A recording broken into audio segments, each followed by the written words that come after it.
Assalamualaikum warahmatullahi wabarakatuh. Halo semuanya teman-teman, selamat malam. Selamat datang kembali di channel kesayangan kita, channel Ilo Ekstrim. Dan masih bersama saya Ilo, dimanapun teman-teman berada. Semoga teman-teman selalu dalam keadaan sehat walafiat, tanpa kekurangan satu apapun. Amin, amin ya robbal alamin. Dan pada kesempatan yang baik ini, saya akan membawakan satu kisah dari Finlandita. Oh, kisah-kisah dari Finlandita selalu menarik untuk disimak, dan apalagi nih pesugihan warung nasi. Wah, serem banget pasti ya teman-teman ya. Tapi sebelum kita masuk ke dalam kisahnya, buat teman-teman yang mungkin belum subscribe channel Ilo Ekstrim, bisa diklik dulu tombol subscribe. Tapi jangan lupa lonceng notifikasinya dinyalakan agar teman-teman selalu mendapatkan notifikasi dari konten-konten yang akan kami upload selanjutnya. Dan untuk channel Ilo Ekstrim kami upload setiap hari teman-teman ya, setiap malam jam 7 malam waktu Indonesia bagian Barat. Oke, gak pakai berlama-lama lagi, pasti udah gak sabaran kan untuk masuk ke dalam kisahnya. Kita langsung saja masuk ke dalam kisahnya. Bunuh horor on! Pesugihan warung nasi rames. Mas, sampean yakin mau masak sisa ayam kemarin lagi? Suara Desi terdengar serak. Matanya menerawang kerak bumbu yang kosong hanya berisi botol kecap yang tinggal seperempat dan garam yang menggumpal. Yogi menoleh dari kompor yang mengeluarkan nyala biru tipis. Tabung gasnya hampir habis. Bunyi desisannya sudah lemas sejak pagi. Orang no pilihan lain, Dek. Ayam ini masih bisa disulap jadi opor. Asal kuahnya kental, rasanya pasti enak. Desi mendesah panjang. Tangannya bergerak otomatis melap meja yang sudah bersih. Sebuah kebiasaan sia-sia yang ia lakukan ketika cemas. Di luar, warung mereka yang mungil berdinding triplek terlihat sepi. Bangku-bangku plastik berdebu, papan menu bergantung miring di terpangin. Seharian itu tak ada satupun pelanggan yang datang. Pak Karno tadi lewat mana? Nanyain utang koperasi. Piro? 300.000 plus bunga. Yogi mematikan kompor. Tangannya menggantung di sisi tubuh, terkulai seperti daun yang layu. Ia duduk di bangku kayu yang goyah, memandangi tungku yang padam perlahan. Dulu kita bisa melakukan ini, Dek. Warung rame, pelanggan antri. Kenapa sekarang serasa digigit dari segala arah ya? Desi menatapnya lama, matanya berkaca-kaca, bibirnya bergetar menahan kata-kata yang sudah lama ingin diucapkan. Apa ini karena kehilangan anak kita ya, Mas? Kalimat itu jatuh seperti batu ke dalam sumur. Yogi tak menjawab, hanya angin yang berembus membawa bau tanah basah dan suara jangkrik dari sawah. Pandangan Desi beralih ke sudut kamar, tempat dulu ia menyimpan baju bayi mungil yang kini hanya tinggal lipatan tak terpakai.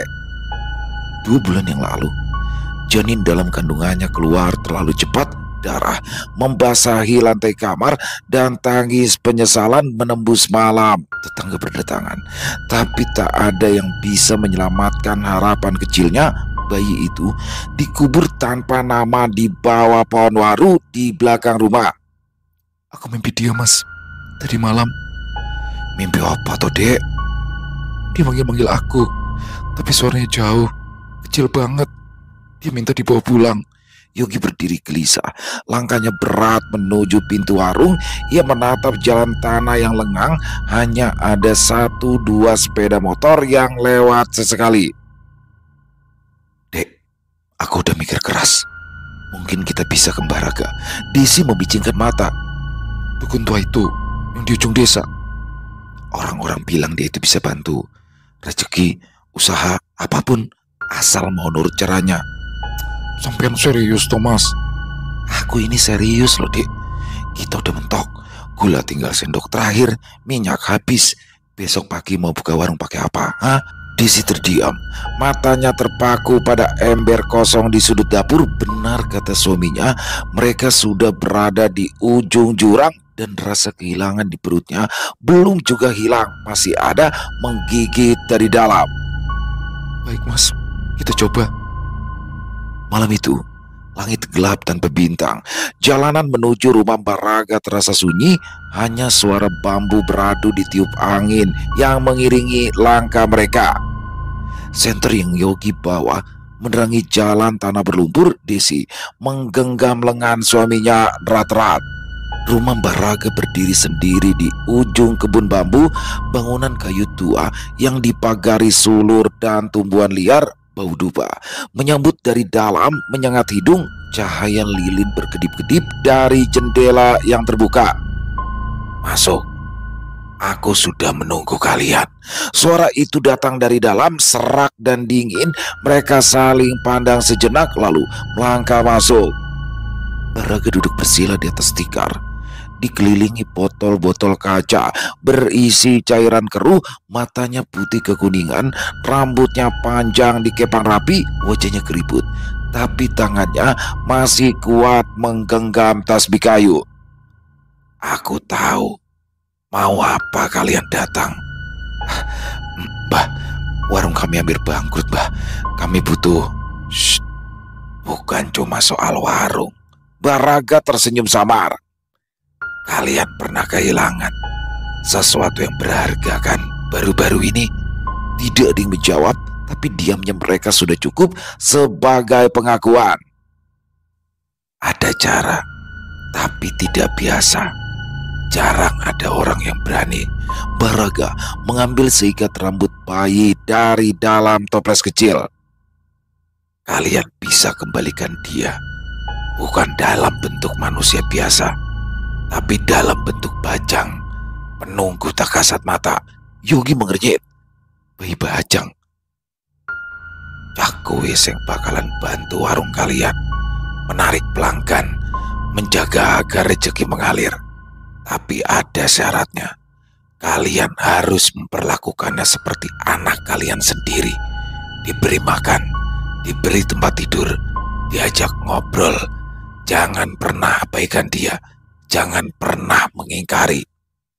Desi masih terdiam. Dalam hatinya sesuatu menggeliat, rasa bersalah, rindu, dan sedikit harapan yang mulai tumbuh. "Kalau kami lakukan itu, maka dia akan bahagia." "Jika kalian tulus, tapi jika tidak," suara Mbah Raga merendah, "dia akan menuntut lebih dari yang kalian bisa beri. Bajang yang diabaikan bisa menjadi murka, bisa mengutuk keluarga yang mengingkarinya." Yogi menatap istrinya, mata mereka bertemu dalam kebisuan yang panjang. Desi melihat keputusasaan di mata suaminya, sementara Yogi melihat kerinduan yang tak tertahankan di mata istrinya. Kami mau coba, Mbak." "Baik, ritual dilakukan malam ini juga di bawah pohon waru, di tanah tempat bayi itu dikubur." Angin berdesir lebih dingin dari biasanya. Pohon waru itu menjulang tinggi, daunnya bergerak-gerak menciptakan bayangan menari di bawah cahaya bulan. Mbah Raga membawa kendi tanah liat, dupa, dan kain putih. Desi membawa boneka kecil yang dulu ia beli diam-diam dari pasar saat usia kandungannya 2 bulan. "Duduk kalian di sisi utara dan selatan. Bonekanya taruh di tengah." Api kecil dari lilin menari-nari seolah dilahap udara malam. Dupa membumbung perlahan, asapnya naik lurus lalu berputar-putar. Yogi menaburkan air dari kendi ke tanah gundukan kecil tempat mereka mengubur harapan yang pernah ada. Mbah Raga mulai melantunkan mantra dalam bahasa kuno. Suaranya bergema menyatu dengan desir angin dan bunyi dedaunan. "Lungiting angin, sabda sang jabang bayi, tekan welas asih ibune. Bale nang omah." Desi menutup mata, dadanya berdenyut seolah ada tangan mungil yang mencubit dari dalam. Rasa sakit yang familiar, sama seperti 2 bulan lalu ketika ia kehilangan bayinya. Air mata menetes tak bisa ditahan lagi. "Jabang bayi sing tak duwe jeneng, mulai nang omah ibune, dadi penjaga warung, dadi penjaga rezeki." Kemudian di antara desir angin dan guma mantra terdengar suara lirih, tangisan bayi pelan, sayup seperti tertiup angin dari jauh. Yogi dan Desi saling pandang, tubuh mereka gemetar. "Aku kurungu," bisik Desi. Aku iyo. Desi menggenggam boneka itu lebih erat, lalu memeluknya di dalam pikirannya. Suara itu semakin jelas, seperti berbisik langsung ke telinganya. Mulai sekarang, kalian bukan cuma suami istri. Kalian adalah orang tua dari makhluk yang setengah hidup setengah gaib. Rawat dia dengan tulus, dan dia akan menjaga kalian. Tapi ingat, Bajang ini masih baik. Dia perlu kasih sayang, perhatian, dan pengakuan. Jangan pernah lupakan dia. Api padam tiba-tiba, lilin meleleh habis, tapi di udara tangisan bayi itu masih terdengar, makin lama makin dekat hingga akhirnya hening. Malam itu desa kembali sunyi, seolah tak terjadi apa-apa, hanya tersisa bau dupa yang menempel di pakaian mereka. Dalam pelukannya, boneka kecil itu terasa hangat, dan untuk pertama kalinya dalam 2 bulan, Desi tersenyum, senyuman seorang ibu yang akhirnya bisa memeluk anaknya lagi. Aneh ya mas, kok tiba-tiba aja rame begini sih? Desi menuangkan sayur lodeh ke piring pelanggan yang ke-10 pagi itu. Tangannya bergerak cepat, tapi matanya sesekali melirik ke sudut warung tempat ia biasa meletakkan boneka kecil di atas rak bumbu.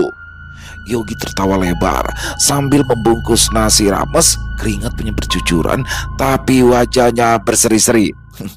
Ya biarin aja dek, mau dibilang aneh kek, ajaib kek, yang penting warung nasi rames kita hidup lagi. Para pelanggan memang berdatangan tanpa henti.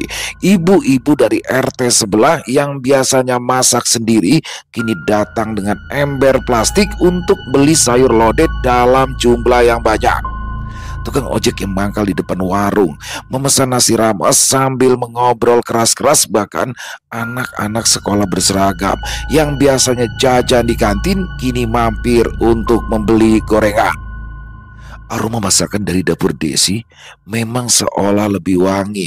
Sambal goreng atinya yang biasa saja kini dipuji habis-habisan. Bu, sambal atinya enak banget, beda dari biasanya, bikin lagi. Hah, iya bu, sayur lodehnya juga ini santannya kayaknya lebih gurih. Uang kertas berlipat-lipat masuk ke dalam toples bekas selai.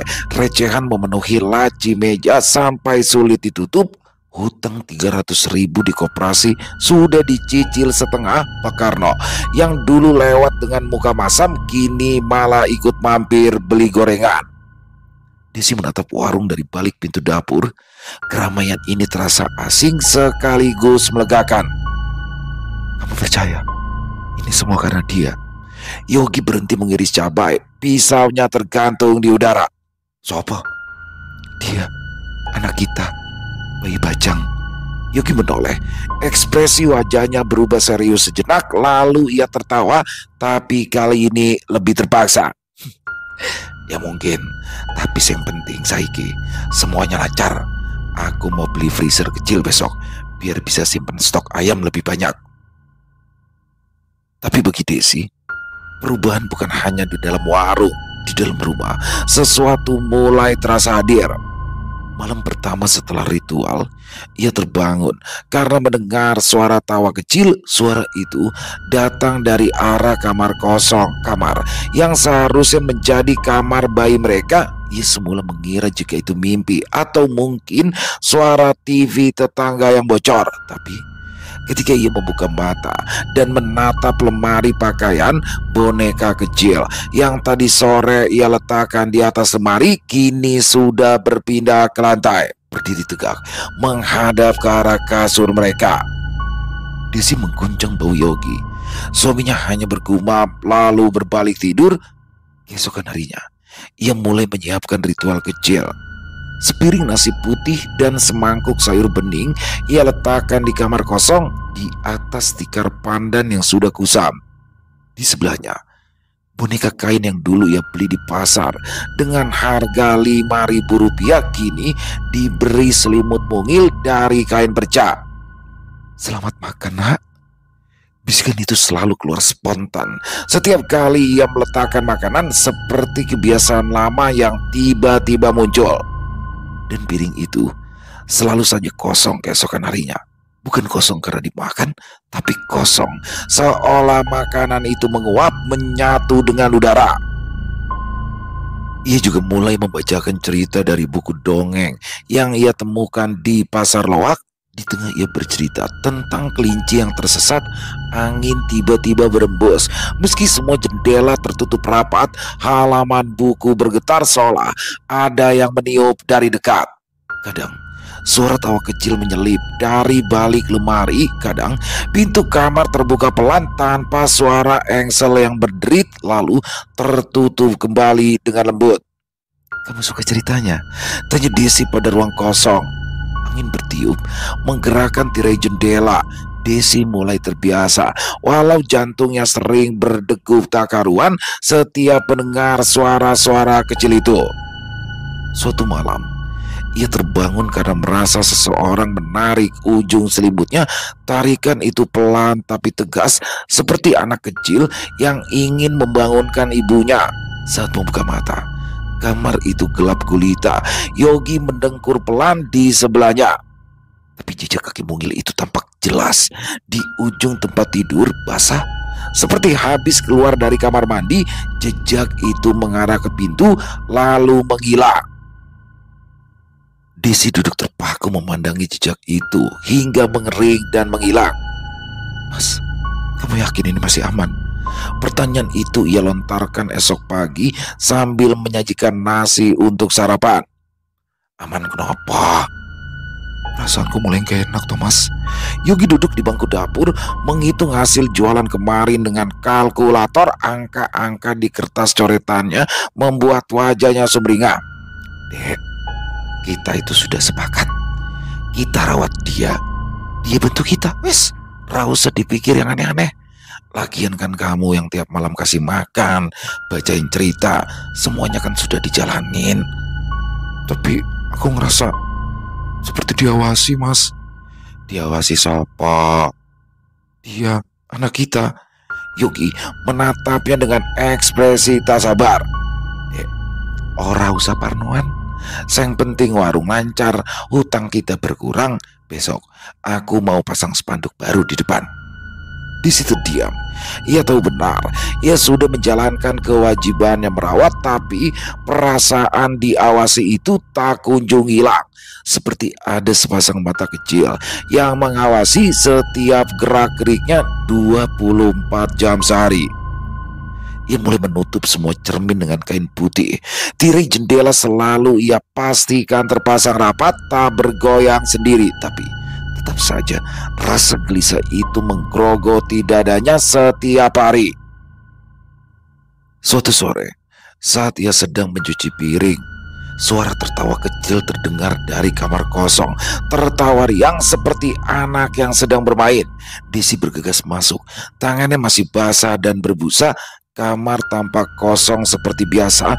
Boneka masih di tempatnya, selimut masih rapi terlipat, tapi bola karet kecil yang kemarin ia taruh di atas lemari, hadiah yang ia beli khusus, kini terguling ke bawah ranjang.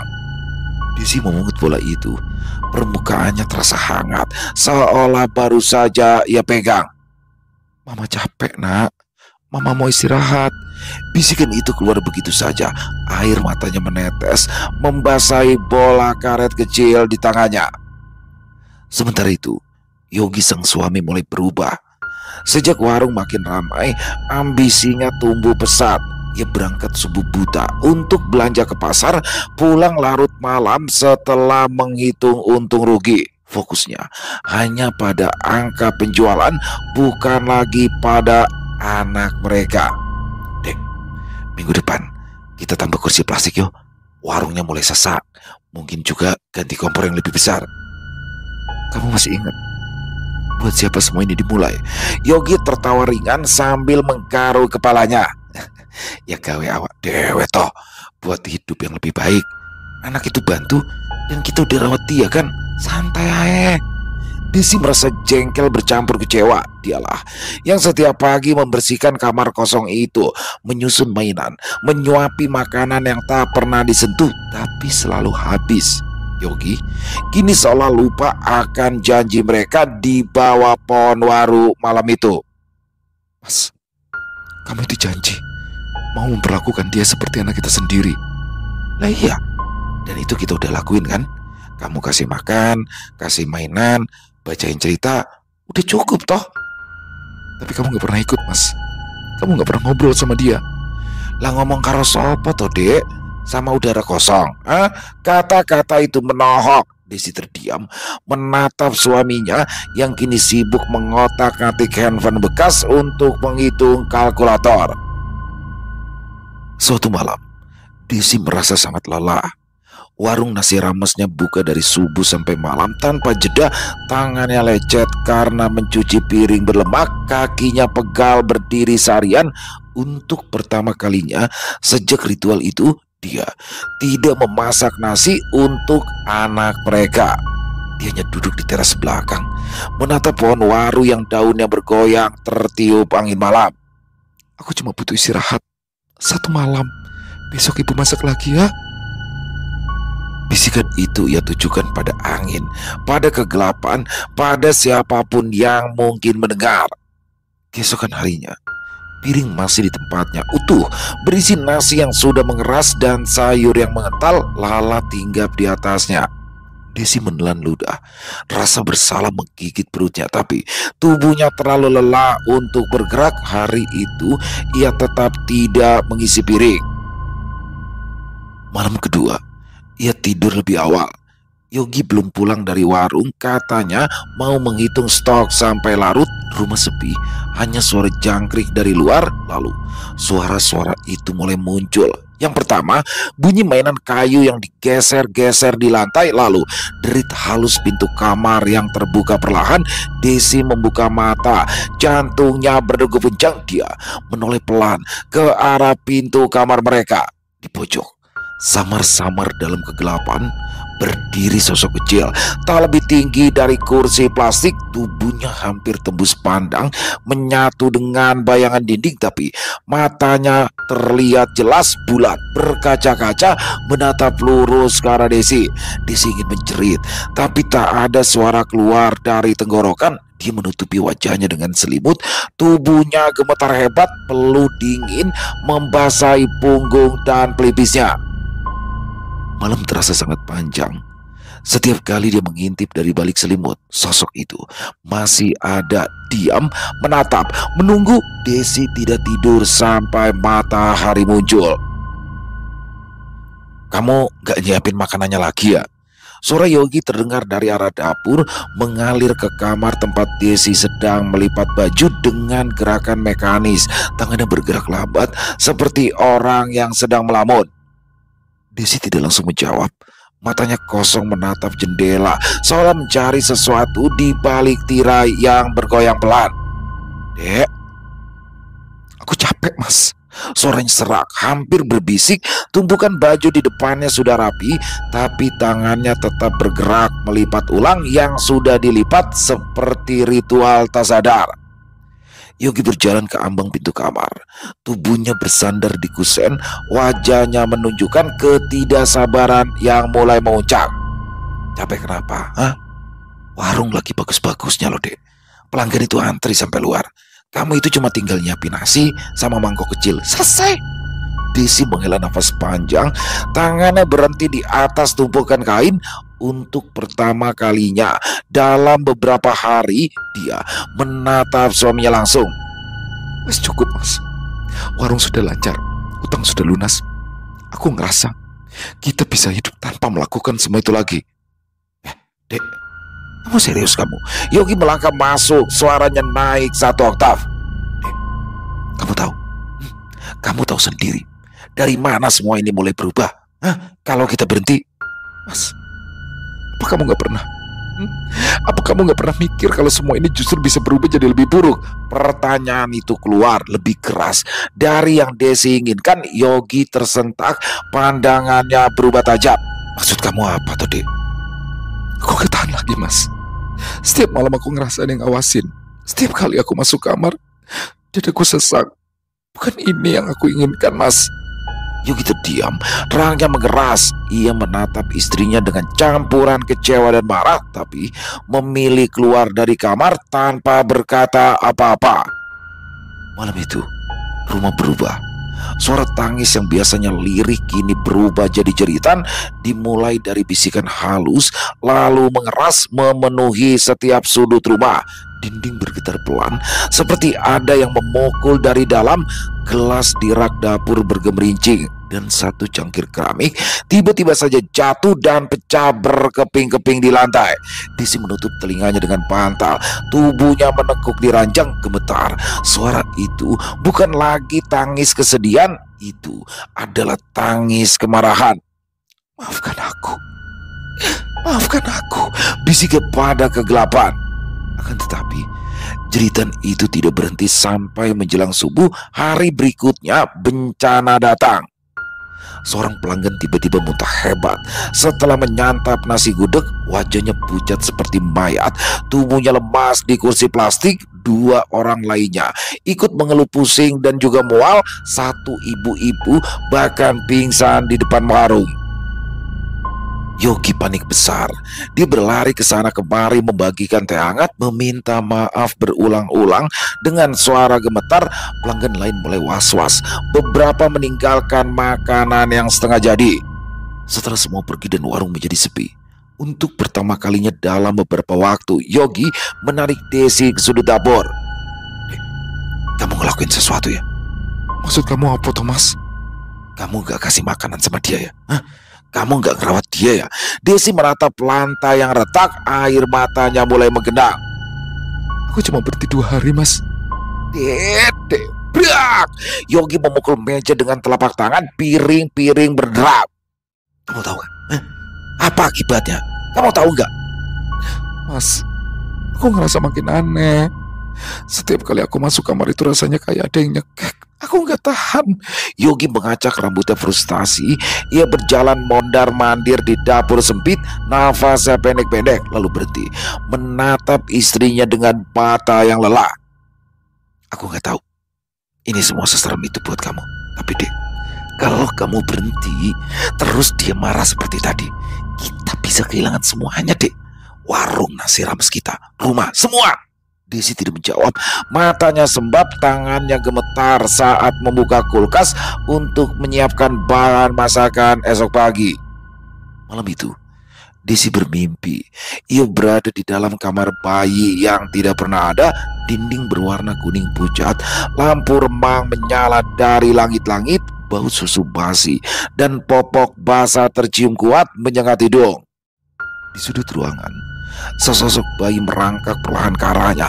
Tubuhnya kecil, kurus, kulitnya pucat, matanya kosong, tapi mulutnya bergerak membentuk kata-kata. Ibu.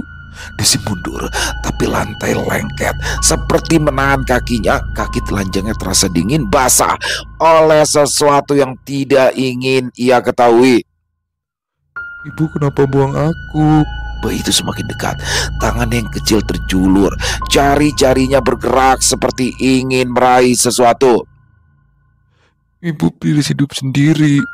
Ibu udah gak mau aku ya? Tidak, tidak. Ibu bohong. Desi terbangun dengan tubuh basah oleh keringat dingin. Selimut terlempar ke lantai dan lampu kamar menyala sendiri, terang menyilaukan mata. Pagi itu, Desi tidak menyiapkan apapun.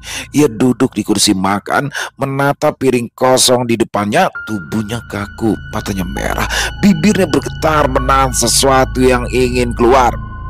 Aku benci kamu. Bisikan itu keluar pelan. Kamu bukan anakku. Kamu bukan siapa-siapa. Pergi, pergi dari sini. Suara itu diulang berulang kali, makin lama makin keras, seperti mantra yang keluar dari mulut Desi tanpa bisa dikontrol. Hari itu warung kembali ramai. Pelanggan tertawa, aroma rendang dan tempe goreng memenuhi udara. Desi melayani dengan senyum yang dipaksakan, menyajikan makanan dengan tangan yang gemetar. Hingga tiba-tiba, di tengah melayani pelanggan, tubuhnya kaku. Ia berhenti di tengah langkah. Nampan berisi piring jatuh dari tangannya, keramik pecah berserakan. Wajahnya pucat, lalu membiru, matanya terbelalak, mulutnya terbuka lebar. Suara aneh keluar. Bukan suara Desi, bukan suara wanita dewasa, tapi suara bayi yang marah. Orang-orang berteriak ketakutan. Kursi-kursi bergeser. Beberapa pelanggan berlari keluar. Yogi muncul dari dapur berlari menahan tubuh Desi yang mengejang. Matanya terbalik, menunjukkan bagian putih yang mengerikan, busa keluar dari sudut mulutnya. Dek, dek. Tapi bukan Desi yang menjawab. Aku dibuang, aku digugurkan, aku tidak mati. Yogi terpaku, wajahnya pucat seperti kafan. Maksudmu apa tuh, dek? Ibu minum jamu, minum ramuan, ibu ndak mau aku lahir. Tubuh Desi jatuh pingsan di lantai, dikelilingi pecahan piring dan sisa makanan. Malam itu, mereka pergi ke rumah Baraga dengan Desi yang masih belum sadar sepenuhnya. Tubuhnya lemas, tapi kadang bergumam pelan seperti masih dalam pengaruh sesuatu yang tidak terlihat. Baraga menatap Yogi dengan sorot mata menusuk, matanya yang keruh, seolah bisa melihat lebih dalam dari yang terlihat. Kamu nggak tahu semua ini sebelumnya. Yogi menggeleng, tangannya bergetar. Boten, kalau pikir itu keguguran biasa. Baraga mengusap dahi Desi dengan telapak tangannya yang dingin, lalu berbisik di telinganya dengan bahasa yang tidak Yogi mengerti. Desi perlahan membuka mata, air mata langsung mengalir deras. Aku takut, Mbak. Saat itu kami tidak punya apa-apa. Utang menumpuk. Aku pikir aku sebaiknya tidak hamil dulu. Yogi melangkah mundur, wajahnya hancur seperti bangunan yang runtuh perlahan. Kamu sengaja, dek. Kamu gak bilang apa-apa. Selama ini aku pikir itu keguguran yang alami. Aku minta maaf, Mas. Aku tidak tahu kalau ini akan jadi seperti ini. Baraga berdiri, membelai rambut Desi dengan lembut, tapi tatapannya sedih. Bayi Bajang itu marah, bukan karena kamu melanggar perawatan, tapi karena kamu tidak pernah mau terima kenyataan. Dia tidak minta dilahirkan, tapi dia juga tidak minta dibuang. Dia terjebak di antara dua dunia dengan cara matinya yang bukan kehendak alam. Yogi menatap Desi cukup lama. Udara di sekitar mereka terasa berat. Bahkan suara jangkrik dari luar terdengar seperti gema dari dunia lain. Aku gak bisa, dek. Aku gak bisa lagi. Mas, maaf, Mas. Desi mengulurkan tangan, tapi Yogi mundur. Mulai hari ini kita selesai, dek. Kalimat itu keluar, tapi setiap kata seperti pisau di depan Baraga. Yogi mengucapkan kata yang tak pernah Desi bayangkan. Perceraian, bukan dengan teriakan atau amarah, tapi lirih, pasti, mengiris hingga ke tulang. Desi terduduk di tikar pandan, matanya membelalak, tubuhnya bergetar, tapi dia tidak mengejar ketika Yogi berdiri dan berjalan menuju pintu. Yogi menatap sekali lagi, pandangan terakhir yang dipenuhi kekecewaan dan rasa sakit, lalu pergi. Pintu tertutup, langkah kaki menjauh, dan rumah itu kembali sunyi. Sunyinya tak biasa, sunyi yang dihuni oleh tangis dari dunia lain, sunyi yang menyimpan rahasia penyesalan dan arwah kecil yang tak pernah mendapat ketenangan. Desi duduk seorang diri, memeluk boneka kecil yang kini terasa dingin di pelukannya. Nak, kamu mau bubur atau nasi hari ini? Desi duduk bersila di atas tikar pandan lusuh. Mangkuk keramik putih bertipi biru berada di hadapannya, kosong melompong. Sendok plastik bergerak memutar di tangannya, mengaduk udara dengan gerakan yang familiar. Lihat, ibu masakin ayam kesukaan kamu. Tapi ojo nakal yo, dihabiskan semuanya. Suaranya lembut, hampir berbisik. Matanya menatap ruang kosong di seberang mangkuk. Bibir tipisnya melengkung senyum. Tangannya mengambil sesuatu yang tak terlihat dari mangkuk kosong, lalu menggerakkan sendok ke arah udara. Buka mulut, pesawat mau mendarat. Tangan kanannya melayang-layang menirukan suara pesawat. Warung kecil di sudut jalan itu kini menyerupai bangkai. Papan nama Warung Nasi Barokah yang dulu kuning cerah kini pucat.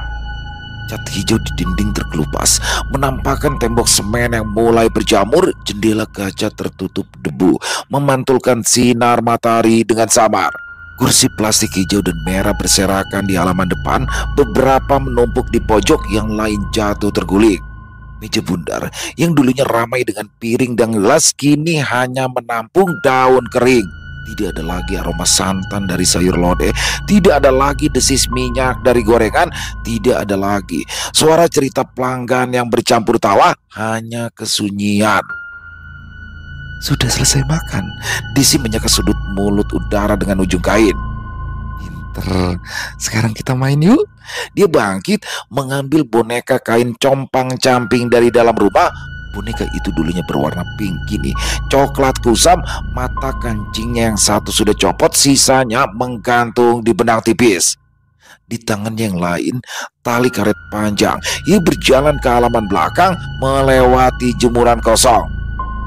Ibu dulu jago lompat tali, mau lihat? Desi mengayunkan tali ke tanah lalu melompat dengan satu kaki. Tubuhnya limbung, hampir terjatuh, tapi ia tertawa. Suara tawanya nyaring. 1, 2, 3. Hitungannya terputus ketika kakinya tersangkut tali. Ia terduduk di tanah tapi masih tertawa. Kaki ibu wes tua, kamu coba sekarang yuk. Matanya menatap boneka kain di tangannya. Sejenak sorot matanya berubah, ada kedutan di sudut bibirnya. Tangannya bergetar saat memeluk boneka itu. Maaf ya, ibu sudah lupa cara bermain. Tangisan tertunda di tenggorokan, tapi segera ia menggeleng, mengusap mata dengan punggung tangan. Tidak apa-apa, nanti kita belajar lagi ya. Ibu akan belajar jadi ibu yang baik. Dari balik pagar bambu, Bu Marni mengintip. Wajahnya berkerut dalam, mata sipitnya mengawasi gerak-gerik Desi.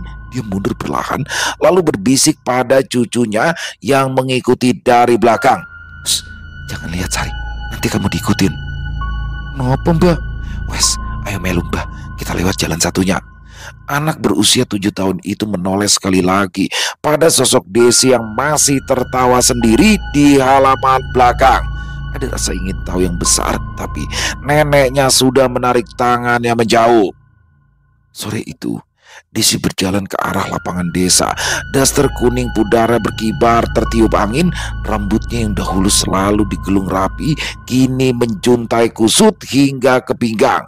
Kaki telanjangnya melangkah ringan di atas aspal yang masih hangat. Ayo nak, kita main bola. Kamu kan katanya suka sepak bola. Dia menendang kerikil kecil. Batu itu meluncur beberapa meter, lalu ia berlari mengejar dengan semangat seperti sedang bermain sepak bola sungguhan. Gol! Teriaknya sambil mengangkat kedua tangan. Kamu pintar, seperti ayahmu dulunya.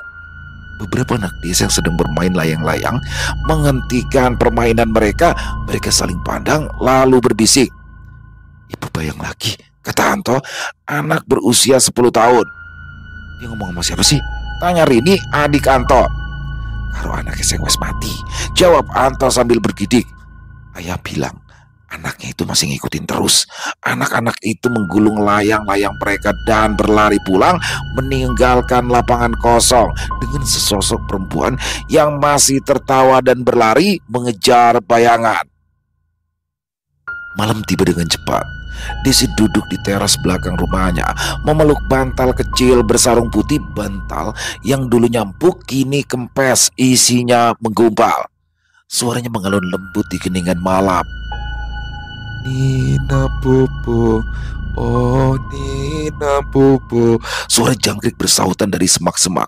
Angin malam membawa aroma tanah basah dari sawah, tapi yang paling jelas terdengar adalah suara Desi yang tak pernah berhenti bernyanyi. Di tengah nyanyiannya terdengar suara lain, tawa kecil yang samar. Tidak semua orang bisa mendengar, tapi bagi mereka yang masih awas, suara itu nyata. Desi berhenti bernyanyi. Ia tersenyum, matanya menatap kosong di sampingnya. Kamu suka lagu ini kan? Dulu kamu selalu tertawa kalau ibu nyanyiin. Angin bertiup sedikit kencang, daun-daun di pohon mangga bergesekan. Tapi Desi mendengar suara yang berbeda. "Iya, ibu tahu kamu sudah ngantuk. Sebentar lagi kita tidur ya." Dia bangkit, masih memeluk bantal, melangkah masuk ke dalam rumah yang gelap. Lampu listrik sudah lama padam karena tagihan yang tak terbayar. Hanya cahaya bulan yang menerangi melalui jendela berlubang.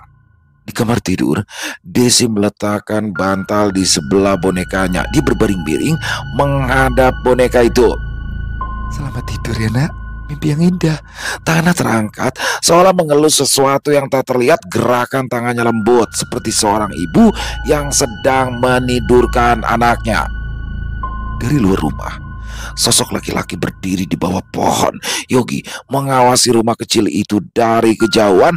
Pakaian kerjanya masih rapi, tas ransel masih tergantung di bahu. Dia baru saja turun dari bus malam, pulang setelah lama meninggalkan desa. Matanya tak lepas dari jendela kamar yang remang. Sesekali terdengar suara nyanyian Desi dari dalam. "Maaf dek, aku tidak bermaksud." Suaranya serak, seperti ada yang menyumbat tenggorokan. Tangannya mengepal di saku celana, kaki-kakinya tak sanggup melangkah lebih dekat. Terlalu banyak rasa bersalah yang menumpuk di dada.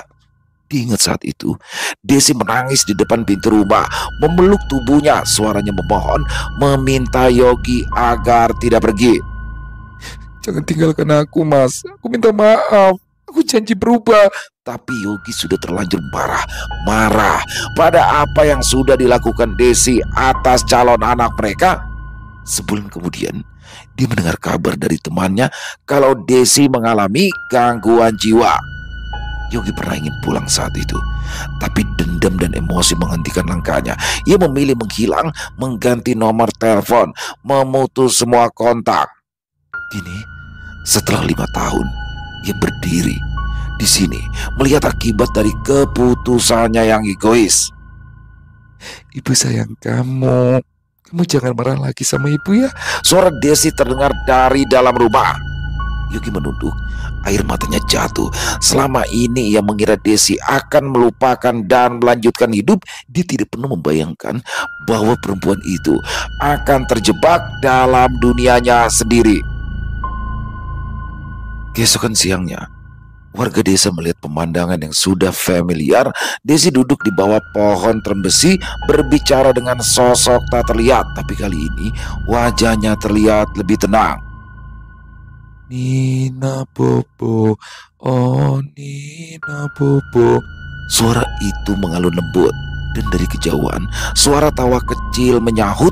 Tidak semua orang bisa mendengarnya. Tapi bagi mereka yang percaya, suara itu nyata. Desi tidak pernah benar-benar sendiri.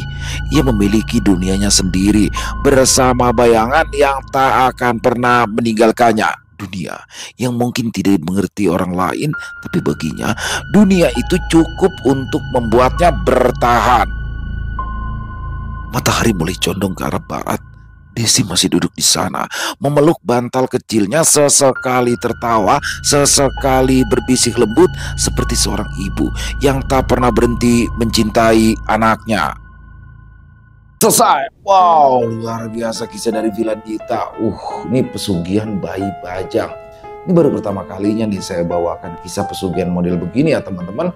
Serem banget ya pesugihannya ya, cara pesugihannya. Jadi kita disuruh merawat bayi gaib ya, bayi setan. Sebenarnya ini sih disuruh merawat bayi seolah-olah itu anak kita sendiri, yang mana setelah itu akan memberikan kejayaan lah untuk usaha yang dilakukan, seperti apa yang dilakukan oleh pasangan Yogi dan Desi, yang mana pada akhirnya ini berdampak terhadap Desi sendiri, karena ternyata bayi yang diambil itu adalah bayi yang setelah dia gugurkan. Jadi secara diam-diam dia gugurin karena dia merasa hidupnya saat itu ekonominya sedang kesulitan. Jadi kayak malah nanti kasihan bayinya kalau lahir hidup susah.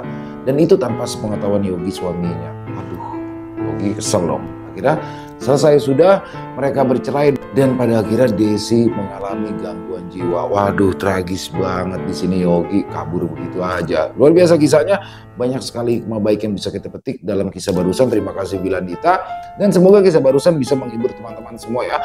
Para pecinta penikmat horor misteri, lebih khususnya lagi kepada para subscriber dari channel Ilo Extreme. Buat teman-teman yang punya komentar lain, silahkan bisa menuliskan di dalam kolom komentar ataupun hanya sekedar saling menyapa. Insya Allah kami akan menjawabnya satu persatu. Buat teman-teman yang suka dengan videonya, bisa diklik tombol like, tombol jempolnya, boleh juga dong dibantu di share ya link videonya ini ke teman-teman yang lain agar juga ikut merasa terhibur. Dan saya juga ingin mengucapkan terima kasih kepada seluruh teman-teman yang sudah selalu setia hadir, yang sudah selalu mendukung kami. Karena teman-teman lah kami selalu bersemangat berkarya di setiap harinya. Di akhir kata, saya Ilo mengucapkan permohonan maaf apabila mungkin dalam pembawaan kisahnya barusan ada kata-kata saya yang salah ataupun ada kata-kata saya mungkin yang kurang berkenan. Saya mohon dibukakan pintu maaf yang seluas-luasnya. Sampai berjumpa lagi di konten-konten kami selanjutnya yang pasti tidak kalah ngerinya, pasti tidak kalah seramnya. Masih bersama saya Ilo di channel Ilo Extreme. Salam sehat sukses selalu untuk kita semua. Wassalamualaikum warahmatullahi wabarakatuh.